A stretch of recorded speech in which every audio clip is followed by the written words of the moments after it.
them later. That was Enlil doing. Those stringy hair, yellow Hindus, them Enlil children. Go ahead. Inky children was displaced by them and put at the very, very bottom. And they call them the untouchables, the Dravidians. They got a couple other names for them too. But they the darkest ones. And some of them still got the same straight hair, but they just so dark, they got purple and blue tint to them.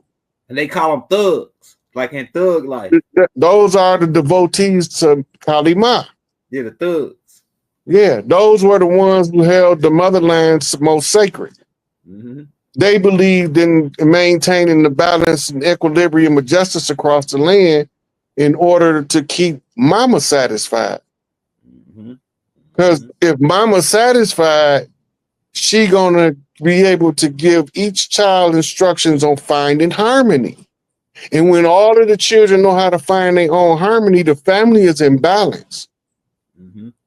Right? I talked to Mike Penny, Michelle. He called me 2 days ago. Anyway, so when you look at these different classifications, the classifications is tools of division. Right? Who did Malachi say win the race and racism? Nobody. Nobody. You know why? It's not a real race. Racism is not a real race. It's a fictitious race. Go ahead. It's a sidebar race in order to distract you from the original struggle. Original sin wasn't eating from the tree of knowledge. The original sin was trapping people in a box and calling them your pet and breeding them like animals, like the same way you do the dogs. You ain't supposed to do that to people. Right? But most of us believe Eve ate the apple and gave Adam a bite, and so we are doomed for all eternity for being hungry. Now, Rod, now let's get into this. The slave narrative. I'm starting to think that they came out with this about around the 1800s, 1865. I think they came out with it right in after the Civil War. So, based on your perspective, because they couldn't have came out with this before the 1800s, us being a slave narrative. Because, like I said in that movie, I remember them King George. When the British came over, they asked these people working on this plantation. They said, "Y'all can come work for King George and be free." And they said, "Well, we ain't slaves. We just work here." That's what they told the dude riding on the horse, British dude. So when do you think they created this? You from Africa?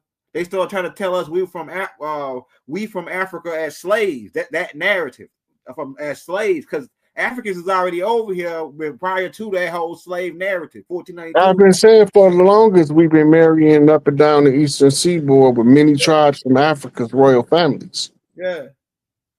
Right. This was so that the royalty can keep diversified blood so that they don't have inbred traits. Because they were still marrying for power ancestrally. But because they also incorporated blood from other lands, it kept the blood where it was so diversified that you don't have the birth defects because you understood genetics. If you don't understand genetics, what I'm talking about now sounds like straight gibberish. But when you like, for instance, if you look at the Appalachians where it was prolonged, isolated inbreeding among a small group of Europeans, and they got a distinctive, what we call an inbred look. Right. All it does is cause the traits that's most prominent to be more pronounced in the physiology. The phenotype is a reflection of the genotype. The exaggerated features show the lack of diversity in the bloodline. Right? But when the bloodline have diverse features, this is because you incorporating outside blood. And some of y'all gonna look the same and some of y'all not. Right? So we got nappy hair natives that been here the whole time, and we got straight hair natives that been here the whole time. But all of them is dark as a mug from being baked in that Mississippi sun. Right. Right. Right. So you can't tell somebody that you ain't one of us unless their character show you difference. It's the only way you can prove it. We had a broad spectrum of people. When you go back, yeah, they described the original melanated woolly hair people that looked to them like Africans when they got here. They described them in their writings. Yeah. Right. They still ain't saying we from Africa yet, though. Remember that. Okay, now they also in their writings describe the ones with the dark skin and the straight hair like Chief Warhorse. Right. Right. She got naturally what we call wavy hair. Yeah. Right. If that's her hair texture and her skin is, heavily melanated. Yeah, silky looking hair texture. Her family lineage can trace back, what she said, 11,000 years. Yeah. That she can go in and get the paper and go back 11,000 years. This was this one mama, and this one was this one mama, and this one was this one mama. She can go back 11,000 years, ancestor for ancestors, that she's already proven to the courts in this system. That's right. Right? So we know that her family didn't get brought over here on no damn ship. Facts. Because she couldn't have that lineage going back 11,000 years with a 500-year history. That's right. Facts. It's the same way you got a 2,000-year-old Jesus with a 500-year-old name.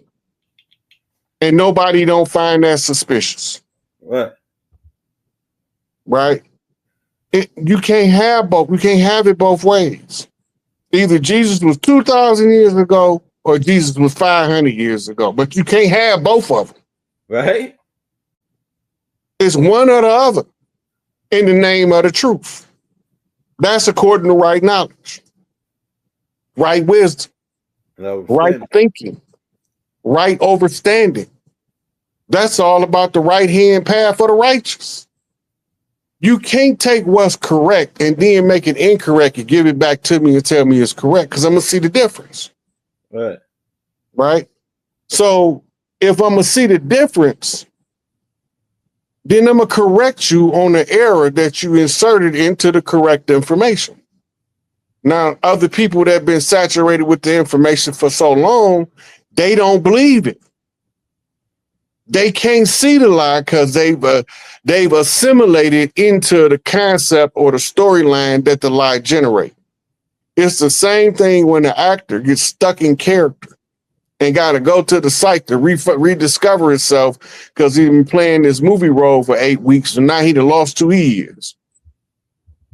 Especially the ones they call method actors, right? Where they stay in character through the whole filming of a movie so it'd be natural to them and come across as authentic on the screen. Right? So once you get stuck in character with the fallacy and somebody that's breaking the character from the fallacy, you get offended because you feel like you being attacked. It's not an attack on you, it's an attack on that lie that they tricked you with. But don't nobody want to admit they got tricked. They the only ones got the truth. They swear up and down they got the whole truth and nothing but the truth, so help me God. And I'm telling them, you got the whole lie, nothing but the lie, so help you the devil. You coming over here doing devilish men in the name of God. Who's your God? The devil. You don't even know it because he got you thinking that evil is good and good is evil. Right. Right. So if you twist their mind by keeping them disoriented, you can make them go wherever you want to because all they doing is staggering. All you got to do is bump them and they're going to go whatever way you bump them. Right. Right. It's the same as a drunk dude. You just don't know you information drunk. You drunk on lies. So when you get drunk on the lie, they bump you with another lie in the direction they want you to go. And the truth going to corral you because you're going to avoid the truth because it's going to be uncomfortable. And you can't stay in a stupor if you're uncomfortable, because you're no longer being relaxed, being deceived. Once you break that comfort zone, and then your mind start asking you questions that the other person's statements trigger. Right? Now you want to know, wait a minute, why do that sound like that might be some validity to what they're saying? Or do you see something that they say come to pass and you're like, man, I don't believe what he be saying, but every time he say something, it happen. And he telling you the truth, you seeing it come to reality, and you still hate him for disturbing your life.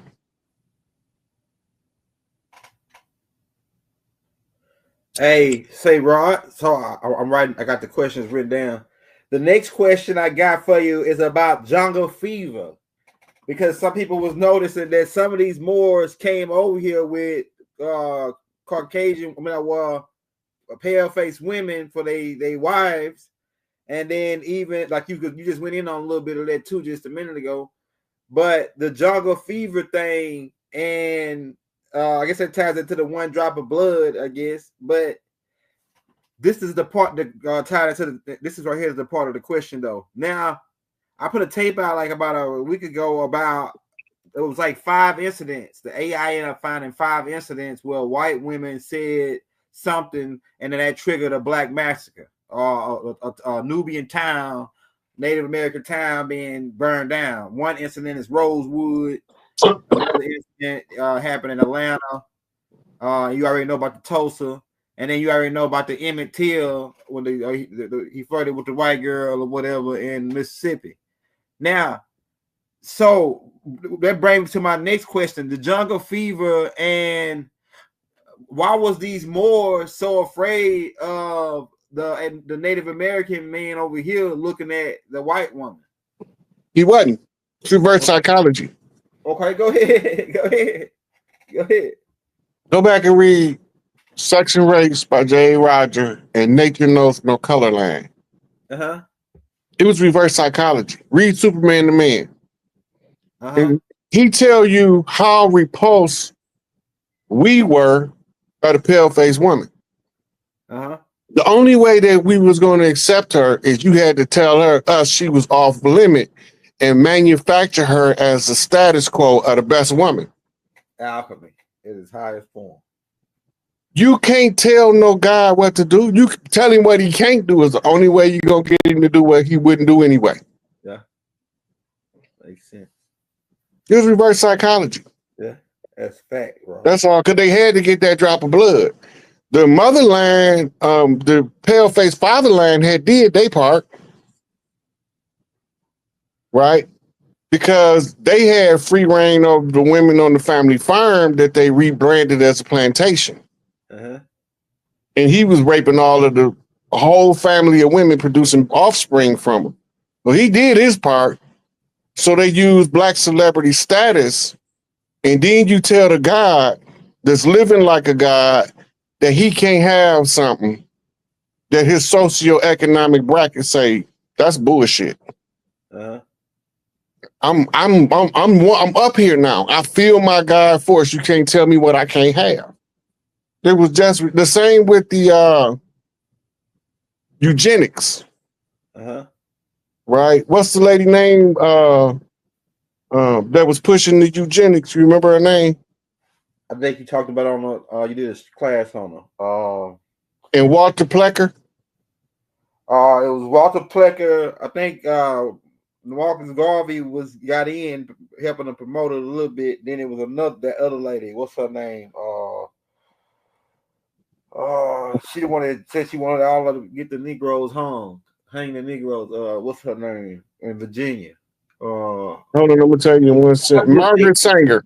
Yeah, I'm about to do a tape on her in a minute. Like, well, she tied into the tape on the app. Listen, Margaret Sanger is a mulatto.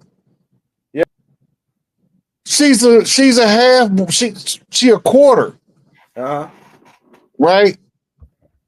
And she's playing the game because she know the rules of the game. She was a Eastern Star. She was a holder of the Masonic secret. Walter Plecker was a high-ranking Masonic member. He was like 32-degree Scottish Rite Freemason. They got the secret. Walter Plecker had to bow down to Garvey and come and bring him paperwork to read to know why we was in the condition we was in before Garvey would back down. All of it is in the Masonic literature that's kept in the Masonic Lodge, the Grand Lodge in DC and the one in England. They got all this stuff I'm telling you, they got it wrote down, typed out, and they got essays on it. All these are breeding programs, psychological programs, sociological programs that they run in experiments on us the whole time. All right. The SIG experiment wasn't the only experiment like that was being done. Say it again. Just the Skiggy experiment. Yeah, I was just about to ask you about that. Go ahead. That wasn't the only one of those going on. Syphilis wasn't the only disease they was tracking throughout the communities of the people. They know what they made the disease in the laboratory. They know what it is. What? They want to make sure that the function that it carries is operating functionally. So they created those Planned Parenthood wellness centers so that they can monitor how and where they pathogens go. That ain't no accident. Humans don't naturally catch diseases. Right. You gotta be injected with it. That's all foreign interference in the biological organism. The human is the highest developed of all of the species in the animal kingdom. We are sum total of all of them. And they all are part of us. That's why the natives believe that we one with the spirit and we one with the animals. We one with the trees and we one with the fungus. We one with the soil. We one with the water. We one with all of it. Because when you get to the human, you get to the one that encompasses the highest total capacity of any animal. And this is proven by the reality that we subjugate every animal, including ourselves. So we had to be the top of the food chain. I tell them I'm not just an apex predator, I'm an apex predator, predatory predator preying on other predators. Oh, yeah. While everybody else is preying on the prey. I want the predators. I don't care about the prey. The predators is the bullies. I'm a bully beater. I don't go looking for no trouble, but when it come, I say no problem, just like 50 Cent. Right? What 50 say? 50 say, I never want a problem. But when they say they want a problem, I say no problem. And now they think I'm the problem. I'm not the problem. I'm just the MFing solution. Right. That's all. And the information is going to funnel through us, through the ones who already put in the work. That's why Noble Drew Ali needed to make sure that we read the writings of Manly P. Hall, Rudolf Steiner, Madame Blavatsky. So he said, pay attention to the white man, and I'm going to make it to the European, he said. Pay attention to the European, because I'm going to make him tell you the truth. And they all around the spiritualist movement time is the same time he's going in and out of lodges, changing the structure and the order by having the highest position in the lodge. And then they made fun of him in a movie series that came out recently. I think it might have been Lovecraft Country or something, where he went into the secret society and told them that he's the last descendant of Joshua. That they making fun of Noble Drew Ali. He got the blood and the right. Y'all just got the ceremony and the ritual. They was making fun of Noble Drew Ali because he went into their lodges and he was taking people out of positions and putting people in the positions that belong there. And then that means that the ones who came is guaranteed an L. They needed to get him off the board. They infiltrated to get him from reorganizing the brotherhoods that was going to put the proper men in their proper place. That's what he was doing. He was actively doing it. He wasn't talking about it. The stuff he talked about was his cover story. Because he knew that was going to get usurped, but he needed you to see it so that when you look back on history, you know what you're looking at. But you got tricked by the deceiver that crossed him out, and now you took sides with the deceiver, but you believe you still taking sides with the teacher. You got tricked by the dirty Moors. They play this game, they brought it as human chess. That's all it is human chess. And the people that's the key players is the Knights of the Round Table, the Moorish Order of the Round Table, where you read the clock of destiny in order to take yourself through the sacred drift, in order to follow the sands of Islam through the annals of time. Mm-hmm. And just like the time through the hourglass, so are the days of our lives. All of it is coded. Mm-hmm. But if you don't educate yourself above the condition, you will never see the convergence of the code to unravel the mystery of the ages. Mm-hmm. We all God, but we are the subject of God at the same time. Meaning that we only can oppress ourselves. Everybody outside of you is the illusion of an oppressor. They teach you how to oppress yourself, and you gladly do it in order to surrender your power, and you think you ain't selling your soul. Mm-hmm. But when you follow somebody that makes somebody more important than somebody else, that's how you sell your soul, because you're trying to get into an elite group when it ain't no elite group that ain't a corrupt group. Because the elite already told you power corrupts, and absolute power corrupts absolutely. They told you, Winston Churchill said, the truth so valuable it must be carefully guarded by a ring of lies. They told you they was waiting on the master to come with the master grip to raise the nations. Mm-hmm. Noble Drew Ali came, he told you he came to uplift fallen humanity. That's a process involved in that. It's not an overnight job, right? And so it's a series of things that got to take place. All he got to do is know who to tag you with, flea flicker. We gonna razzle dazzle play on out the door, right? So when they bump me off, that's a massive left bump off the red house, right? He flea flickered to Elijah Muhammad.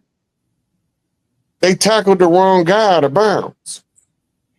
So he ain't in the game no more. So Elijah run with the ball. When he run with the ball, he find one of the greatest of all time to give aid and assistance, because he's his front man, his blocker, El-Haj Malik El-Shabazz, that we call Malcolm X. But he came up in the streets as one of us, as Detroit Red, right? He went and got trained in New York. That means that he was a traveling man. He went from west to east.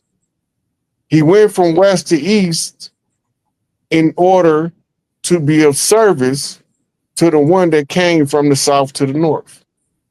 Where roads intersect is where lines and dots connect. It's a series of events taking place. For us, they fortunate.